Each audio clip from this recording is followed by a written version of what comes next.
नमस्कार, आप देख रहे हैं लाख टके की बात, यानी कि दिन की सभी बड़ी खबरें आपके साथ मैं हूं अजय वत्स। ओम प्रकाश राजभर का फिर विवादित बयान। राजभर की नेताओं को धमकी सामने आ रही है। क्या कहा है ओम प्रकाश राजभर ने? 2 पैर पर वोट मांगने आएंगे, 4 पाई पर जाएंगे। महिलाओं के लिए आरक्षण की मांग की है।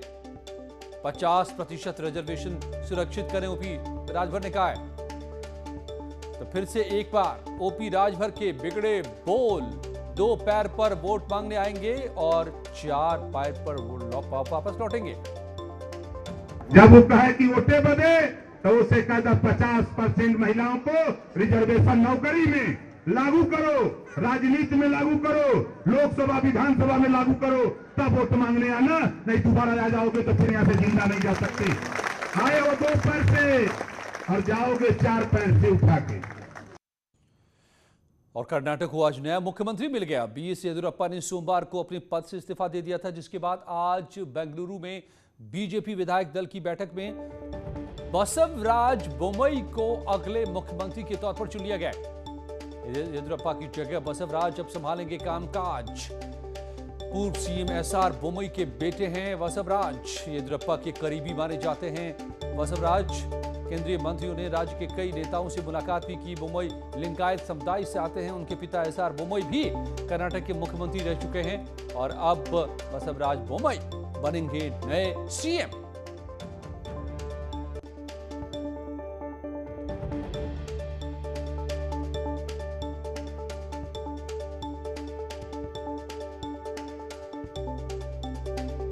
तो कर्नाटक बीजेपी में जिस तरीके के हालात पिछले दिनों बने, उसका अब यह नतीजा सामने आया। येदियुरप्पा को अपने पद को छोड़ना पड़ा, सीएम का पद, और नया मुख्यमंत्री चुने गए बसवराज बोम्मई, जो एसआर बोम्मई दिग्गज नेता रहे हैं, सीएम भी रहे हैं यहाँ के।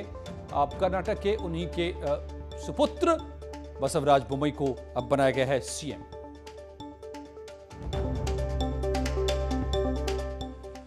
यूपी की राज्यपाल आनंदीबेन पटेल और मुख्यमंत्री योगी आदित्यनाथ कल कानपुर का दौरा करेंगे। राज्यपाल बाय रोड सुबह 10 बजे कानपुर पहुंचेंगी, तो मुख्यमंत्री हेलीकॉप्टर से दोपहर 12 बजे छत्रपति शाहू जी महाराज यूनिवर्सिटी पहुंचेंगे और करीब 1 घंटे तक यहां रुकेंगे। यूनिवर्सिटी के सभागार में अन्नप्राशन कार्यक्रम का आयोजन किया गया है। इस दौरान 6 महीने के 17 बच्चों को पहली बार अन्न खिला करके उनका अन्नप्राशन कराया जाएगा।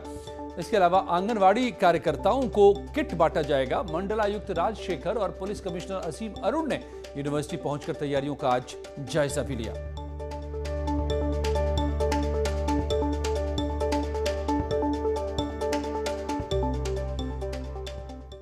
यूपी में ब्राह्मण वोटों के लिए सियासी संग्राम छिड़ा हुआ है। जितिन प्रसाद को पार्टी में शामिल कर बीजेपी ने इसकी शुरुआत की थी, तो बीएसपी ने ब्राह्मण सम्मेलन शुरू किया और अब एसपी अखिलेश यादव भी इन दिनों ब्राह्मण वोटों को साधकर पूरी गेम को अपने पक्ष में करने की कोशिश में जुटे हैं।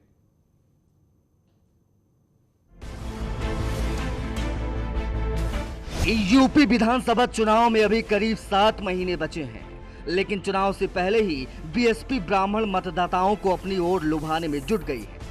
इस कड़ी में बसपा ने अयोध्या के बाद अब 1 अगस्त से वृंदावन में ब्राह्मण सम्मेलन का आयोजन करने का फैसला किया है। राम की नगरी के बाद अगला ब्राह्मण सम्मेलन बीएसपी श्याम की नगरी यानी वृंदावन में करेगी। इस सम्मेलन का नेतृत्व भी बीएसपी महासचिव सतीश चंद्र मिश्र करेंगे। सतीश चंद्र मिश्र बांके बिहारी मंदिर में दर्शन करने के बाद वहां सम्मेलन करेंगे। प्रयागराज पहुंचे बीएसपी के राष्ट्रीय महासचिव सतीश मिश्र ने समाजवादी पार्टी को बीएसपी का पिछलग्गू बताया। उन्होंने कहा कि समाजवादी पार्टी की सरकार में ब्राह्मणों का जमकर उत्पीड़न हुआ था। पीछे पीछे लगे रहेंगे, पिछलग्गू की तरह अगर पीछे चलते रहेंगे तो उससे कोई फर्क नहीं पड़ता। अब तो वो जब हम लोग आगे निकल पड़े हैं और आके हैं, तो ब्राह्मणों को जिस तरह से उन्होंने सताया था 2007 के पहले, और ब्राह्मण समाज ने उनकी सरकार को उल्टा करके बाहर कर दिया था, और इसीलिए क्योंकि उनको दलितों के साथ में ब्राह्मण समाज को ऊपर जो अत्याचार हुए थे, हत्याएं हुई थी, मारे गए थे, प्रताड़ित किए गए थे, बेइज्जत किए गए थे, तो अब वो अगर खाली दिखाने के लिए चल रहे हैं तो ब्राह्मण समाज बुद्धिजीवी समाज है, उसको मालूम है कि अब हमें किसके साथ जाना है। खैर, सियासत का ये ब्राह्मण सम्मेलन चुनाव तक जारी रहेगा। बीएसपी का अगला टारगेट वृंदावन है। मायावती भी ब्राह्मण सम्मेलन का रिस्पांस देखकर गदगद हैं। मायावती ने आज ट्वीट करते हुए लिखा कि मेरे निर्देशन में पार्टी महासचिव व राज्यसभा सांसद सतीश चंद्र मिश्र द्वारा यूपी में चल रही प्रबुद्ध वर्ग संगोष्ठी, जो ब्राह्मण सम्मेलन के नाम से काफी चर्चा में है, उत्साहपूर्ण भागीदारी यह प्रमाण है कि इनका बीएसपी पर सजग विश्वास है, जिसके लिए सभी का दिल से आभार। राजनीतिक जानकार मानते हैं कि पिछड़ा दलित मुस्लिम के बाद सबसे ज्यादा राजनीतिक दलों का फोकस ब्राह्मण वोटों पर है। वो किसी भी कीमत पर उन्हें अपने पाले में लाने का प्रयास कर रहे हैं। कुल मिलाकर कहें तो विधानसभा के चुनाव को लेकर ब्राह्मण वोटों के लिए ही ये सियासी संग्राम छिड़ा हुआ है। बीजेपी ने कांग्रेस के नेता और एक बड़े ब्राह्मण चेहरे जतिन प्रसाद को पार्टी में शामिल कर इसकी शुरुआत की थी, और अब बीएसपी ने ब्राह्मण वोटों को ध्यान में रखते हुए ब्राह्मण सम्मेलन शुरू कर दिए। सपा भी अब पीछे नहीं रहना चाहती। बीएसपी के सम्मेलन देख एसपी ने भी इस वोट बैंक को अपने पाले में लाने की कवायद तेज कर दी है। सभी को यही लगता है कि दलित, मुस्लिम और ब्राह्मण वोट बैंक को वसात कर यूपी की सत्ता पर काबिज हो जाएंगे। लेकिन देखना तो यह दिलचस्प होगा कि ये जातिगत समीकरण वाला ऊंट आखिर किस करवट बैठता है। Bureau report, news 18।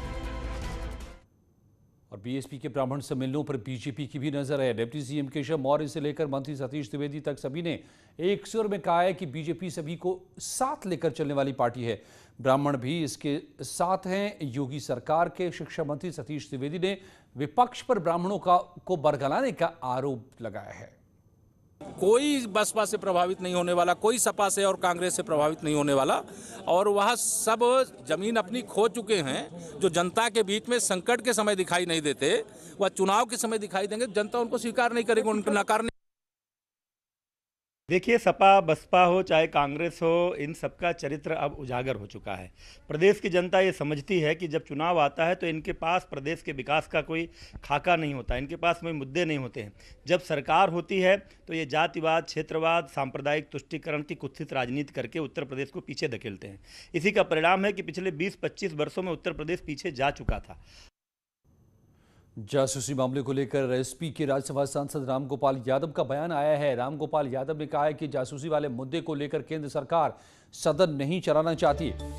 सरकार चाहे तो इस मुद्दे पर 4 घंटे की बहस करवाकर सदन चला सकती है। स्टेटमेंट और डिस्कशन में अंतर है। विपक्षी पार्टियां इस मुद्दे पर बहस चाहती हैं। रामगोपाल यादव ने कहा है कि सरकार जो कहती है वो करती नहीं है। नहीं चल पा रहा है सर। गवर्नमेंट संसद का सत्र चलाना नहीं चाहती है, वरना बात कराती, क्या दिक्कत थी? 4 घंटा बहस हो जाती, सब खत्म हो जाता। लेकिन सरकार की ओर से कहा जा रहा है कि जो मंत्री हैं उन्होंने अपना स्टेटमेंट दिया है। स्टेटमेंट और डिस्कशन में बहुत फर्क होता है। हम स्ट्रक्चर डिबेट चाहते हैं। स्टेटमेंट क्या होता है? उसमें हम सवाल एक पूछेंगे, एक लाइन का, बस वो स्पष्टीकरण देंगे, कुछ भी नहीं। लेकिन सरकार जब सर्वदलीय बैठक हो रहा था उस वक्त प्रधानमंत्री ने कहा था कि विस्तृत चर्चा करने के लिए सरकार सभी मुद्दों पर तैयार है। तो जो कहते हैं सो कर। शाहजहांपुर में पुलिस ने 4 ड्रग तस्करों को गिरफ्तार किया। पुलिस ने तस्करों के पास से 2 करोड़ रुपए की अफीम बरामद की है। 2 किलो अफीम इस दौरान बरामद हुआ। अब अंतर्राष्ट्रीय बाजार में इसकी कीमत 2 करोड़ बताई जा रही है। पकड़े गए सभी तस्कर बदायूं के रहने वाले हैं।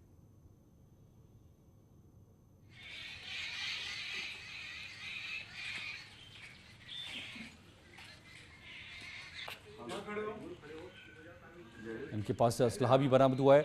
4 तमंचे भी मिले हैं और कारतूस भी बरामद हुए। 2 किलो अफीम बरामद हुई, जिसकी कीमत करोड़ों की बताई जा रही है।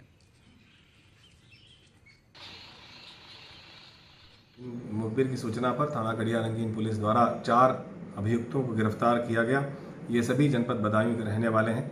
इनके बारे में सूचना थी कि वहाँ से ये मादक पदार्थों की तस्करी इस जनपद में करते हैं और यहाँ इसका विक्रय भी करते हैं। इनसे बरामद जो अफीम है, 2 किलोग्राम अफीम बरामद हुई है चारों अभियुक्तों से, जिनकी अंतर्राष्ट्रीय कीमत लगभग 2 करोड़ रुपए आंकी जाती है। इनसे गहन पूछताछ किया गया है। इस आधार पे जो इनके फॉरवर्ड बैकवर्ड लिंकेजेस हैं, इन पर भी कार्रवाई की जा रही है। आजमगढ़ में एक ऐसी शराब फैक्ट्री का भंडाफोड़ हुआ है जिसमें ब्रांडेड कंपनियों की अंग्रेजी शराब बनाकर बेची जाती थी। पुलिस की छापेमारी में 101 पेटी ब्रांडेड जहरीली शराब, भारी मात्रा में स्पिरिट शराब बनाने का सामान और ब्रांडेड बोतल के ढक्कन बरामद हुए हैं। पुलिस ने मौके से 5 लोगों को गिरफ्तार किया। मामला बरदह थाना इलाके के इरनी गांव का है। बताया जा रहा है कि 2009 में जहरीली शराब पीने से करीब 12 लोगों की मौत हो गई थी। इस तरह ये एक बड़ा रैकेट का खुलासा किया गया है, जिसमें 101 पेटी शराब पकड़ी गई है और यहाँ पर जो पूरे सब शराब बनाने के उपकरण वगैरह पकड़े गए हैं। पुलिस द्वारा अभी तक जो है 5 लोगों को हिरासत में लिया गया, उनसे पूछताछ की गई है और पूछताछ के दौरान कुछ और अन्य इसमें अभियुक्तों का भी पता चल रहा है और स्थानों का भी, जहां दबिश हमारी जारी है। गाजियाबाद में बुलेट चोरी की लाइव तस्वीरें सामने आई हैं।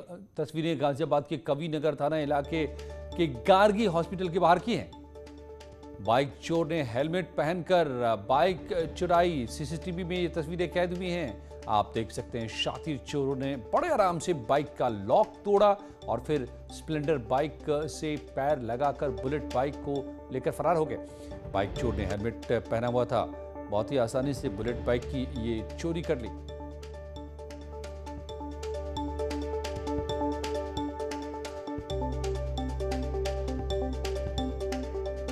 बाइक चोरी की आप तस्वीर देख रहे हैं। ये जो शख्स आपको बाइक ले जाता दिख रहा है, दरअसल ये बाइक चुरा रहा है। लॉक को तोड़कर बाइक को चुरा लिया। गाजियाबाद के कवि नगर की तस्वीर बाइक चोरी की। कुछ ही पलों में लौटते हैं दिन की और बड़ी खबरों के साथ।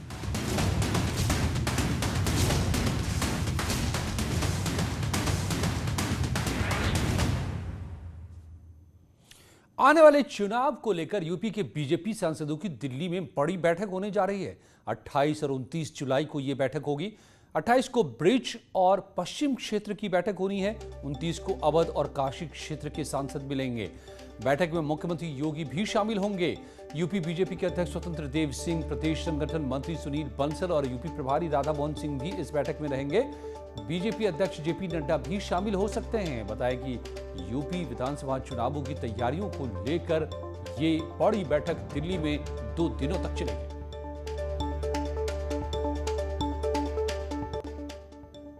और जारी कुछ ही पलों में यहां खबरों का सिलसिला।